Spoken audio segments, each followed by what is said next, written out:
अस्सलाम वालेकुम फ्रेंड्स, आप देख रहे हैं टैक्स दोस्ती वीडियोस। और टैक्स दोस्ती वीडियोस में हमने लास्ट वीडियो में बात की थी कि tax updates for IT freelancers, for startups और नॉन रेजिडेंट्स। तो उसके हवाले से हमने बात की थी कि जब लॉ आ जाएगा, यानी कि आज है 3 मार्च 2022, और 28 फरवरी 2022 को इमरान खान ने 3 किस्म के टैक्स पेयर्स के लिए, यानी आईटी फ्रीलांसर्स, स्टार्टअप्स और नॉन रेजिडेंट्स के लिए कुछ टैक्स कंसेशंस की, टैक्स एग्जेम्पशंस की बात की थी। और हमने कहा था कि अच्छी सजेशंस हैं, लेकिन जब कोई ऑर्डिनेंस यानी टैक्स का ऑर्डिनेंस वगैरह आएगा, तो ये ऑर्डिनेंस आ चुका है। इसका नाम है इनकम टैक्स अमेंडमेंट ऑर्डिनेंस 2022। इसका मतलब ये है कि ये जो लॉ आया है, ये सिर्फ इनकम टैक्स 2001 का जो कानून है उसमें कुछ अमेंडमेंट्स कर रहा है, बाकी कवानीन सेल्स टैक्स वगैरह से रिलेट नहीं करता। इस वीडियो को अगर आप देख रहे हैं एज ए आईटी फ्रीलांसर और एज ए स्टार्टअप, तो ये जो अमेंडमेंट्स आई हैं, इसमें से कोई भी, ये जो 4 अमेंडमेंट्स आई हैं, इनमें से किसी का भी ताल्लुक आईटी फ्रीलांसर या टेक्नोलॉजी स्टार्टअप से नहीं है। ये नॉन रेजिडेंट और बिजनेस इंडस्ट्री और रेजिडेंट पर्सनस जिनके एसेट्स ओवरसीज़ हैं, उन लोगों के लिए एग्जाम्पशंस और टैक्स बेनिफिट्स हैं।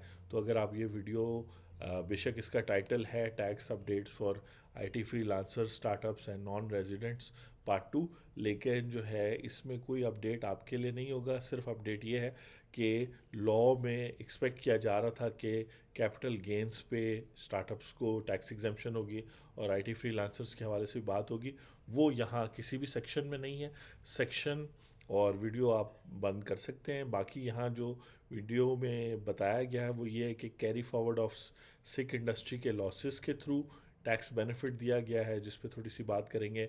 फिर जो इंडस्ट्रियल प्रमोशन के लिए टैक्स क्रेडिट मिलेगा फॉरेन इन्वेस्टमेंट को के लिए, जो नॉन रेजिडेंट लोग करेंगे या रेजिडेंट इंडिविजुअल करेंगे जिनके फॉरेन एसेट्स हैं और उन्होंने उसको डिक्लेयर किया। तो ये बेसिकली सिक इंडस्ट्री के लिए, नॉन रेजिडेंट के लिए, रेजिडेंट के लिए।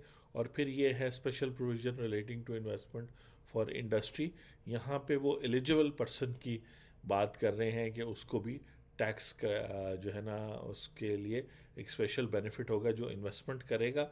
और एलिजिबल पर्सन को फिर यहाँ उन्होंने डिफ़ाइन किया होगा, जो डेफिनेटली यहाँ पे एलिजिबल पर्सन, और उसमें लिखा हुआ है कि एलिजिबल पर्सनस में ऑल पर्सनस आते हैं, लेकिन पब्लिक ऑफिस होल्डर और कुछ और कंपनीज और जिन्होंने प्रीवियसली एमनेस्टी ली थी वो नहीं। तो ये इंडस्ट्री के लिए जो एमनेस्टी है, ये उसकी स्कीम है। इससे आगे चलते हैं तो इसके अंदर काफ़ी तफसील में वो दी हुई है एमनेस्टी स्कीम वगैरह। तो ये जो है, आप देख सकते हैं कि इसमें tax update IT freelancer startup के लिए नहीं है।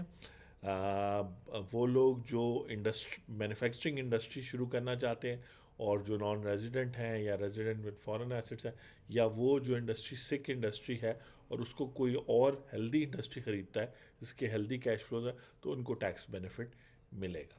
तो इस पे हम बात करेंगे अगले वीडियो में, क्योंकि उसका टाइटल डिफरेंट होगा। ये आईटी फ्रीलांसर स्टार्टअप के अपडेट का पार्ट 2 में आपको बताया कि आपके लिए सिर्फ ये अपडेट है कि अभी टैक्स लॉ में कोई चेंजेस नहीं हुई।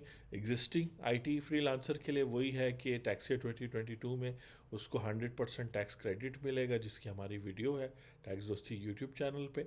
और taxdosti.com को भी विज़िट करके ग्रुप जो है आईटी फ्रीलांसर का, वो आप ज्वाइन कर सकते हैं, वहाँ भी ये इन्फॉर्मेशन है।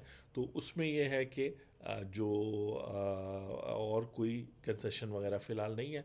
विद होल्डिंग करनी है शायद, सेल्स टैक्स, सर्विस टैक्स अगर आप पर अप्लाई होता तो उस पर रजिस्टर होना है। वो सारी कंडीशंस पूरी करेंगे टैक्स ईयर 2022 में, तो आपको 100% टैक्स क्रेडिट मिलेगा, यानी आपको ज़ीरो टैक्स पे करना पड़ेगा। आईटी फ्रीलांसर, आईटी स्टार्टअप के लिए, टेक स्टार्टअप के लिए भी सेम चीज़ है, और उनको भी यही कंडीशंस पूरी करनी पड़ेंगी। 65F जो है वो सेक्शन है। आपसे मुलाकात होती है अगली वीडियो में। Thank you.